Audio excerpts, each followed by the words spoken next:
Good morning students. आज हम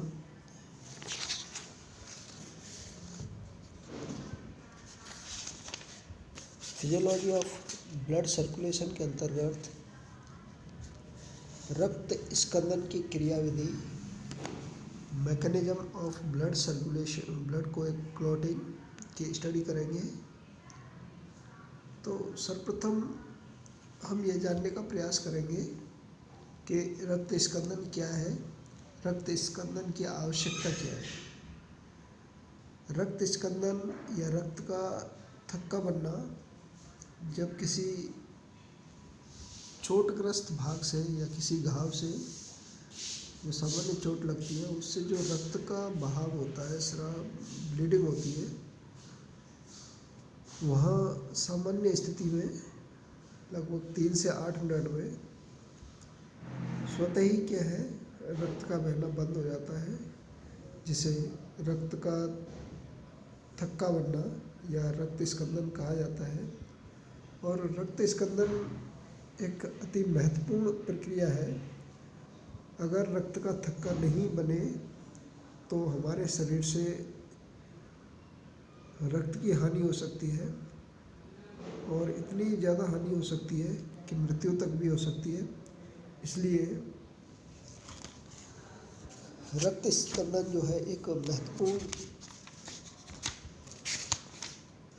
प्रक्रिया है। रक्त स्कंदन की जो क्रियाविधि है, मैकेनिज्म ऑफ ब्लड क्लॉटिंग है, उसको स्पष्ट करने हेतु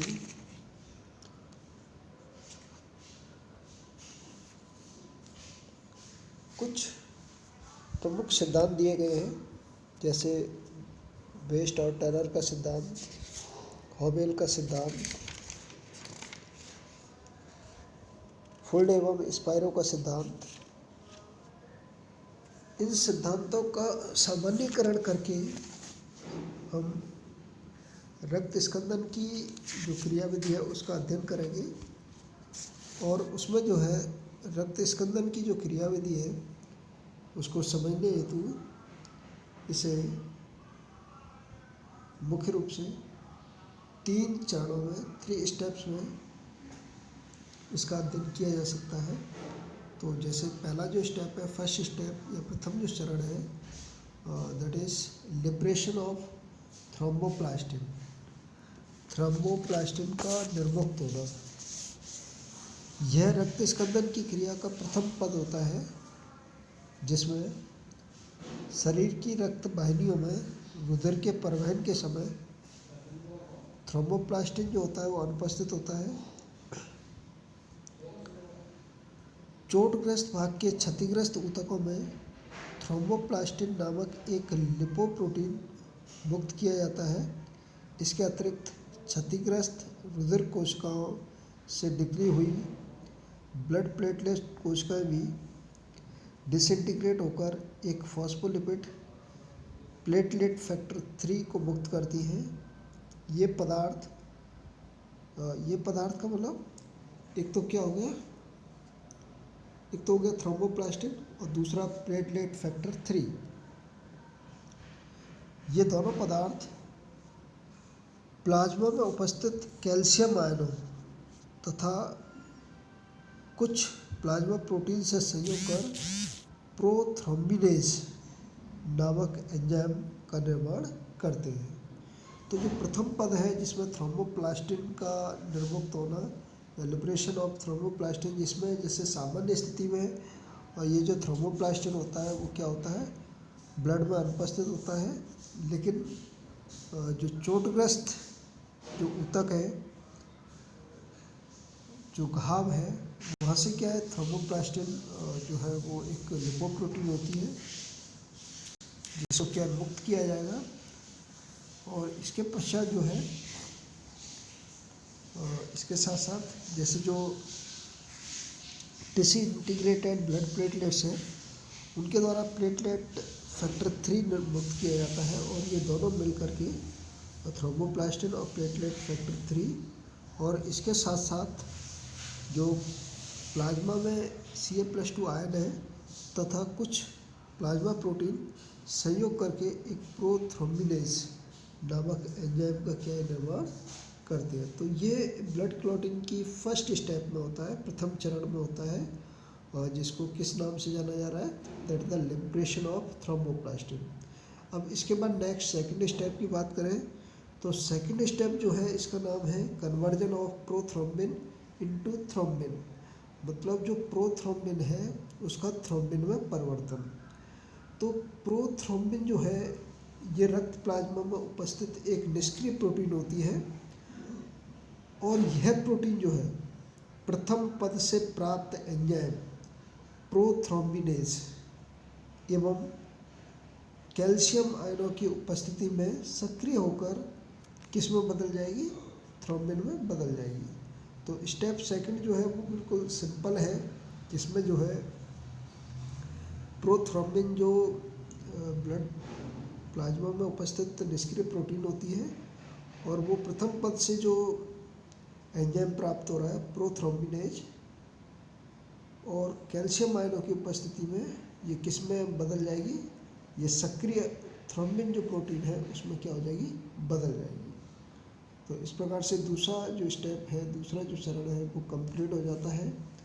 इसके बाद स्टेप जो 3 है, तृतीय जो पद है, ये पद काफ़ी महत्वपूर्ण है, जिसके अंतर्गत क्या है कि जैसे रुधिर में एक ब्लेसिक प्रोटीन होती है, सॉल्युबल प्रोटीन होती है जो कि ब्लड में घुली रहती है, और जिसका नाम होता है फाइब्रिनोजन।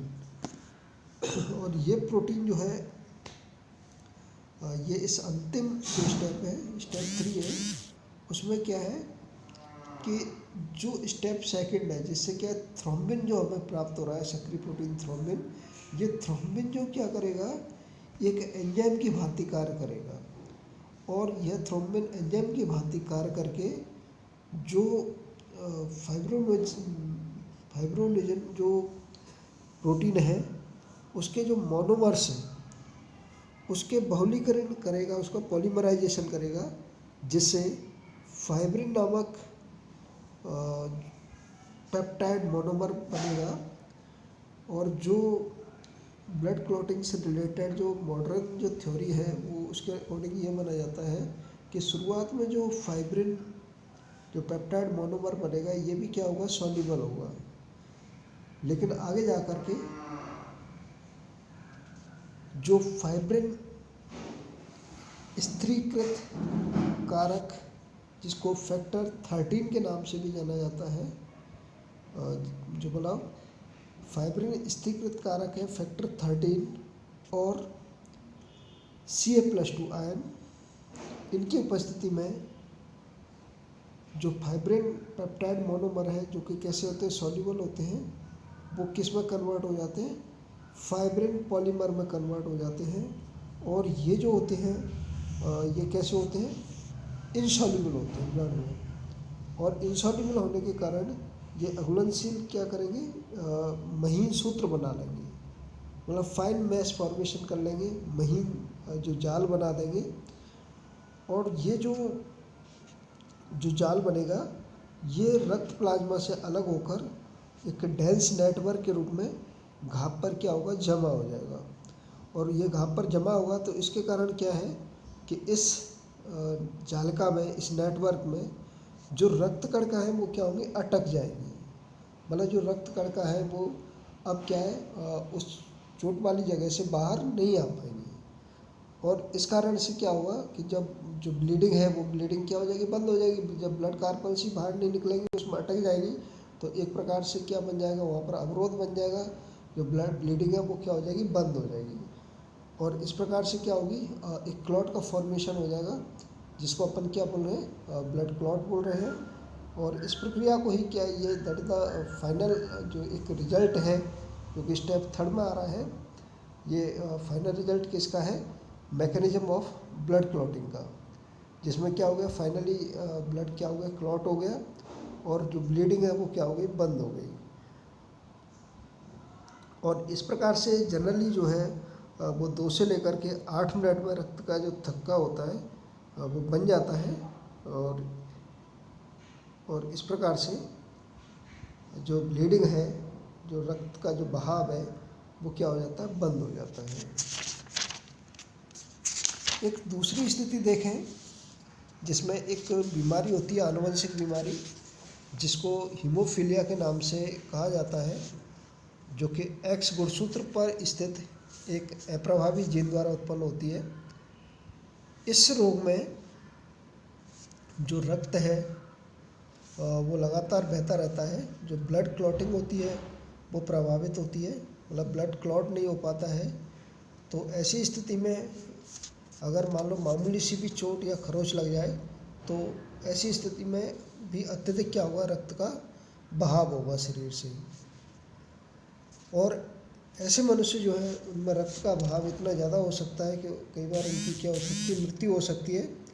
अतः ऐसे रोगियों में रक्त स्राव को रोकने के लिए एंटी हीमोफिलिक ग्लोबुलिन इंजेक्ट किए जाते हैं, जिससे क्या हो सके, उनके अंदर जो ब्लीडिंग है वो रुक सके।